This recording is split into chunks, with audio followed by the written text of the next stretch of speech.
A casa onde ela era visita.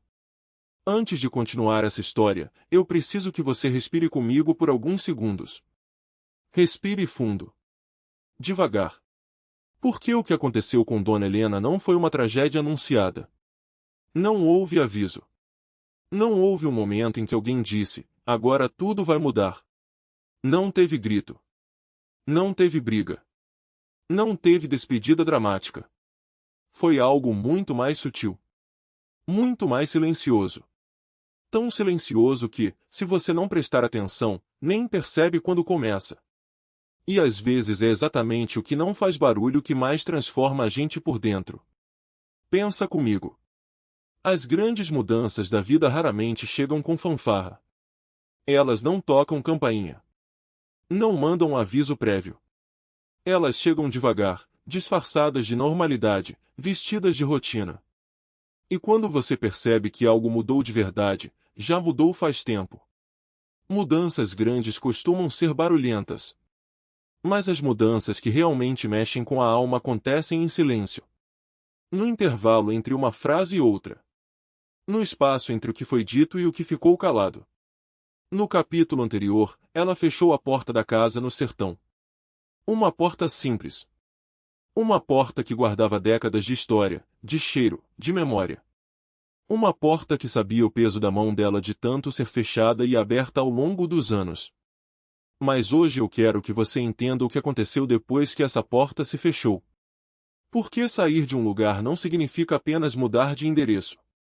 Não é só pegar algumas roupas, juntar fotografias antigas e entrar em um carro. Significa mudar de rotina. Mudar de posição dentro da própria família. Mudar de papel dentro da própria vida. Significa, muitas vezes, começar a aprender quem você é de novo. E essa é uma perda que quase ninguém percebe. Uma perda que não entra em nenhuma lista de coisas que precisam ser resolvidas. Uma perda que não tem formulário, não tem protocolo, não tem solução prática. Mas tem peso. Tem um peso que se instala devagar, como areia entrando por baixo da porta. Você não vê chegando. Mas um dia olha para o chão e percebe que está afundando. Se essa história já está tocando você de alguma forma, já se inscreve no canal agora. Porque essa saga não é só sobre Dona Helena. É sobre pais que envelhecem. É sobre filhos que querem ajudar, mas nem sempre percebem tudo. É sobre mudanças que parecem boas, mas carregam sentimentos complexos que ninguém ensina a gente a nomear. E talvez seja também sobre você. Sobre alguém que você ama. Sobre uma decisão que você já tomou ou que talvez ainda vá tomar. A chegada à capital foi impactante de um jeito que nenhuma palavra consegue descrever completamente. A cidade era grande de um jeito que não cabe em fotografia. Grande de um jeito que pesa. Grande de um jeito que intimida até quem está acostumado com ela. Alta, barulhenta, sempre em movimento. Os prédios pareciam tocar o céu, como se estivessem tentando alcançar algo que nunca chega. As ruas não paravam. Os carros não paravam. As pessoas não paravam. Buzinas, motores, passos apressados. Ninguém parecia ter tempo para olhar para o lado. Ninguém parecia ter tempo para simplesmente existir sem pressa. Portarias com interfone. Portões que abriam sozinhos. Câmeras observando tudo em silêncio. Elevadores que subiam sem pedir licença ao chão. Números em painéis digitais. Senhas. Aplicativos. Telas em todo lugar. Para quem veio de um lugar onde o vento atravessa a rua devagar, onde o tempo tem um ritmo diferente, onde as coisas existem em tamanho humano, aquilo parecia outro ritmo de vida. Outro mundo. Quase outro idioma. O apartamento era bonito. Organizado. Cheirava a limpeza e a produto caro. Tudo no lugar certo, tudo funcionando perfeitamente, tudo moderno. Parecia capa de revista de decoração. O quarto dela estava pronto, preparado com cuidado e carinho genuíno. Cama arrumada, lençóis novos e macios. Um guarda-roupa com espaço reservado especialmente para ela. Uma janela com vista para a cidade, uma luz suave entrando pela cortina. Uma toalha dobrada com atenção. Tudo pensado, tudo planejado, tudo arrumado com amor. E ainda assim, alguma coisa não encaixava. Você já entrou em um lugar que era confortável, mas não era seu? Um lugar que era bonito, bem iluminado, organizado, mas que não carregava sua história. Que não tinha o cheiro das suas manhãs, o barulho que você aprendeu a ignorar de tanto ouvir, a irregularidade do piso que seus pés já sabiam de cor. Ela agradeceu. Sorriu. Disse que estava tudo lindo. E estava mesmo. Não era mentira. Era gratidão real. Mas naquela primeira noite, deitada naquela cama que não conhecia o peso do seu corpo, ouvindo sons que ela nunca tinha ouvido antes, cheiros que não eram os seus, paredes que não tinham a sua história gravada nelas, ela percebeu uma coisa simples e devastadora. Ali, ela não sabia onde o chão rangia. E pode parecer detalhe pequeno demais para importar. Mas quem já morou décadas em um mesmo lugar sabe exatamente do que estou falando. A gente aprende o barulho da casa. A gente aprende o jeito da casa. Aprende qual degrau cede um pouco mais. Qual porta precisa de um empurrão extra no verão quando a madeira incha? Qual janela rende quando o vento vem do norte? O chão também é memória. A parede também é memória. Até o silêncio de um lugar tem um tipo específico, uma textura própria que só existe ali. Na casa do sertão, ela acordava antes do sol todos os dias. O corpo dela já sabia a hora. Não precisava de relógio, não precisava de alarme, não precisava de celular vibrando na mesa de cabeceira. O amanhecer chamava. E ela respondia. Ela levantava devagar, colocava os pés no chão frio e sabia exatamente cada passo. Sabia onde estavam as panelas, qual armário abrir sem olhar, onde ficava cada coisa. Sabia qual janela abrir primeiro para o ar da manhã entrar do jeito certo. Sabia até o cheiro específico daquela madrugada antes do sol aparecer. Na cidade, ela não sabia nem onde ficava o interruptor do corredor.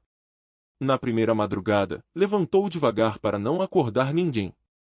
Mas hesitou na porta do quarto. Ficou parada no escuro, a mão estendida procurando uma parede familiar que não estava onde deveria estar. Parece pequeno. Mas não é. Porque cada pequena dúvida diária vai lembrando você de que agora você depende. Cada momento em que você precisa perguntar o que antes você simplesmente sabia vai construindo, tijolo a tijolo, uma sensação que começa como desconforto e termina como algo muito mais fundo. E aqui entra a primeira pergunta que eu preciso que você responda com honestidade. O que dói mais? Precisar de ajuda? Ou perceber que agora você precisa pedir? Nos primeiros dias, os filhos faziam questão de tudo. Com amor. Com atenção. Com aquele cuidado que nasce do medo de ver a mãe passar por qualquer dificuldade. Mãe, deixa que eu pego. Mãe, não precisa levantar. Mãe, descansa. Mãe, agora a senhora só precisa ficar tranquila. Soava como cuidado. E era cuidado de verdade. Ninguém estava agindo de má fé. Ninguém estava sendo cruel. Pelo contrário. Mas havia uma diferença invisível entre ser cuidado e ser retirado da própria utilidade. E utilidade, às vezes, é exatamente o que sustenta a dignidade de uma pessoa. Não é vaidade. Não é teimosia. É algo muito mais fundamental do que isso. Ser necessário é uma das formas mais antigas e mais profundas de sentir que se pertence ao mundo. Quando você tira de alguém a possibilidade de ser útil, você não está apenas tirando uma tarefa. Você está tirando um pedaço da identidade dessa pessoa. No sertão, ela era chamada pelo nome. Helena. Dona Helena. As pessoas paravam para ouvir o que ela dizia. Pediam conselho, perguntavam o que ela achava, confiavam na experiência dela. Ela era a referência viva de uma comunidade inteira. Quando ela falava, as pessoas ouviam com atenção, com respeito, com a certeza de que aquelas palavras carregavam peso. Aqui, ela virou mãe. Mãe, senta aqui. Mãe, a senhora quer café? Mãe, descansa. E não me entenda mal, ser mãe é a honra. É uma das coisas mais bonitas que existem. Ser chamada de mãe com carinho é um presente que muita gente não tem. Mas existe algo que quase ninguém fala, algo que fica nas entrelinhas de muitas histórias parecidas com essa. Quando você deixa de ser chamado pelo seu nome, você começa a desaparecer um pouco. Devagar. Quase sem perceber. Como se a sua história pessoal, tudo que você viveu antes de ser mãe ou avó, fosse ficando para trás, guardado numa gaveta que ninguém mais abre. Ela não opinava mais sobre as contas. Não organizava a casa. Não decidia horários. Não tinha problemas a resolver, decisões a tomar, ninguém esperando por ela para começar o dia. Ela observava. Ela se adaptava. Se encaixava nos espaços que sobravam. Diminuía o passo para não atrapalhar o ritmo acelerado da cidade. E eu preciso que você pense nisso com profundidade. Quantas vezes na vida alguém precisa se diminuir para caber na rotina dos outros? E o que acontece com essa pessoa depois de tanto se diminuir? Na cidade, o tempo corre. Corre rápido demais. Quase não respira. Os filhos saem cedo, ainda com o dia escuro. Trânsito, reuniões, compromissos, trabalho que nunca termina. Voltam cansados, com a cabeça ainda no escritório mesmo quando o corpo já está em casa. Jantam rápido. Conversam enquanto olham o celular, respondem mensagens, resolvem pendências. E ela ficava na sala, com a televisão ligada em volume baixo. Mais como companhia do que como distração. O som de vozes que não conhecia, falando de coisas que não faziam parte da vida dela. Esperando alguém sentar ao lado. Esperando um momento de pausa. Esperando que o mundo ao redor respirasse um pouco. Mas a rotina não tem pausa. E ali começou algo que não tem nome clínico, que não aparece em nenhum laudo médico, mas que tem um peso real e concreto, a sensação de ser um detalhe no próprio lar. Não era abandono. Ninguém tinha deixado de amar Dona Helena. O amor estava ali, presente, real, visível em cada cuidado, em cada atenção, em cada gesto pensado com carinho. Mas era algo mais silencioso do que abandono. Era invisibilidade gradual. Aquele tipo de invisibilidade que não machuca de uma vez. Que vai chegando aos poucos, como a maré que sobe sem que você perceba, até que de repente a água está na cintura e você não sabe exatamente quando entrou tanto. Você percebe quando começa a falar menos? Quando começa a esperar menos? Quando começa a ocupar menos espaço na mesa, na conversa, nos planos da família? Isso não acontece de uma vez. Acontece devagar. Em camadas. E é exatamente por isso que dói de um jeito tão específico, tão difícil de explicar para quem não viveu. O quarto dela era confortável, silencioso, bem arrumado. Mas era o único espaço que realmente era dela naquele apartamento. E mesmo assim, não totalmente. Ela evitava espalhar objetos pelo quarto.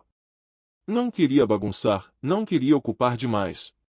Guardava as fotografias dentro da gaveta, organizadas e protegidas, mas invisíveis. Fotografias que, no sertão, ficavam na parede. Fotografias que todo visitante via, que eram parte da casa, que contavam a história daquela família em cada sala, em cada corredor. Aqui, elas ficavam guardadas. Ela não pendurou nada. Não quis marcar território. Não quis parecer que estava tentando transformar aquele espaço em algo que ele não era. Como se, no fundo, alguma parte dela soubesse que aquilo não era permanente. Como se estivesse apenas hospedada. Como se a qualquer momento fosse precisar pegar a mala e seguir para o próximo lugar. E aqui está um ponto que precisa ser dito com toda a clareza. Quando alguém não cria raiz em um lugar novo, é porque alguma parte dela ainda está tentando voltar. Ainda está segurando o fio que liga ao lugar de onde veio. Ainda está esperando, em algum nível que às vezes nem ela mesma percebe, que a situação se reverta. Um dia, no jantar, a conversa girava sobre trabalho, planos futuros, investimentos, viagens que estavam sendo planejadas, aplicativos novos, tendências do mercado. Palavras novas, conceitos novos, um mundo novo sendo discutido com naturalidade por pessoas que cresceram dentro dele. Ela ouvia. Sorria nas horas certas. Mas percebeu que já não entendia algumas coisas. Tecnologias que não existiam no tempo dela. Referências que não faziam parte da sua história. Termos que soavam como outro idioma. E pela primeira vez, sentiu que estava fora da conversa da própria família. Não porque alguém a excluiu. Não porque alguém foi cruel ou descuidado. Mas porque o mundo tinha caminhado numa velocidade que ela não conseguiu acompanhar sem perceber. Isso acontece em muitas casas, em muitas famílias, em muitas gerações. Não é exclusão intencional. É desconexão que se instala devagar, silenciosamente, entre pessoas que se amam. Mas o efeito é o mesmo. A solidão é a mesma. A sensação de estar presente no corpo e ausente na conversa é a mesma. Você já se sentiu estrangeiro dentro da própria família? Na primeira chuva forte na cidade, ela acordou assustada no meio da madrugada. Instintivamente, antes mesmo de estar completamente acordada, ela procurou o som da água batendo na telha de barro. Aquele som específico, quase musical, que ela conhecia desde criança. Aquele som que significava que estava em casa, que estava segura, que o mundo lá fora estava fazendo o que sempre fez. Mas ali, o som era diferente. Era vidro. Era concreto.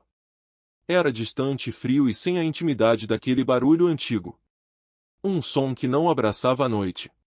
E ela ficou deitada no escuro, de olhos abertos, ouvindo uma chuva que não era sua. Ela percebeu algo naquele momento, algo simples e ao mesmo tempo muito profundo, nem o som da chuva era familiar. E quando até o barulho da água parece estranho, você começa a entender que não é só o endereço que mudou. É a relação com o mundo. É a sensação de que o ambiente ao redor não te reconhece. É o pertencimento que foi embora. Um dia, sem perceber exatamente quando, ela deixou de acordar antes do sol. Aquele despertador interno que funcionou por décadas simplesmente parou. Ela começou a esperar alguém levantar primeiro. Começou a perguntar onde estavam as coisas que antes ela simplesmente sabia. Começou a pedir permissão para usar a cozinha nos horários certos. E isso foi acontecendo devagar. Tão devagar que ninguém percebeu exatamente quando começou. Tão naturalmente que parecia que sempre tinha sido assim. E essa é a parte mais delicada de toda essa história, a parte que eu preciso que você escute com toda a atenção. Ela não estava sendo maltratada. Ela estava sendo deslocada. E deslocamento constante, esse estado de nunca estar completamente no lugar certo, de nunca sentir o chão firme embaixo dos pés, é uma forma lenta e silenciosa de apagamento. Existe uma diferença enorme, uma diferença que a gente raramente para pensar, entre tirar alguém da pobreza e tirar alguém do próprio chão. Conforto não substitui pertencimento. Tecnologia não substitui identidade. Boa intenção, por mais genuína que seja, não substitui raiz. E talvez a pergunta mais difícil de todas seja: quando você salva alguém de uma dificuldade, você parou para perguntar se aquela dificuldade fazia parte de quem ela era? Se aquela luta, aquela simplicidade, aquele jeito de viver que parecia difícil de fora, era na verdade o que dava sentido à existência dela? Ela nunca reclamou. Nunca disse que queria voltar. Nunca quis ser problema para ninguém. Nunca quis que os filhos sentissem que tinham errado, porque ela sabia que eles tinham feito tudo com amor. Mas numa tarde comum, enquanto olhava pela janela do apartamento, vendo carros passando sem parar, vendo pessoas correndo sem olhar para o céu, sem parar para sentir o vento ou ouvir um pássaro, ela pensou algo que nunca contou para ninguém. Um pensamento que ficou guardado em silêncio, como as fotografias na gaveta. Eu não sei mais quem eu sou aqui. 5 palavras. Mas com um peso que não cabe em nenhum diagnóstico, em nenhuma consulta médica, em nenhuma conversa de fim de semana. Perder a casa é difícil. Todo mundo entende isso. Todo mundo sente quando perde um lugar que amava. Mas perder a própria referência de si mesmo é um luto silencioso, um luto que não tem velório, que não tem flores, que não tem ninguém sentado ao lado dizendo eu entendo o que você está sentindo.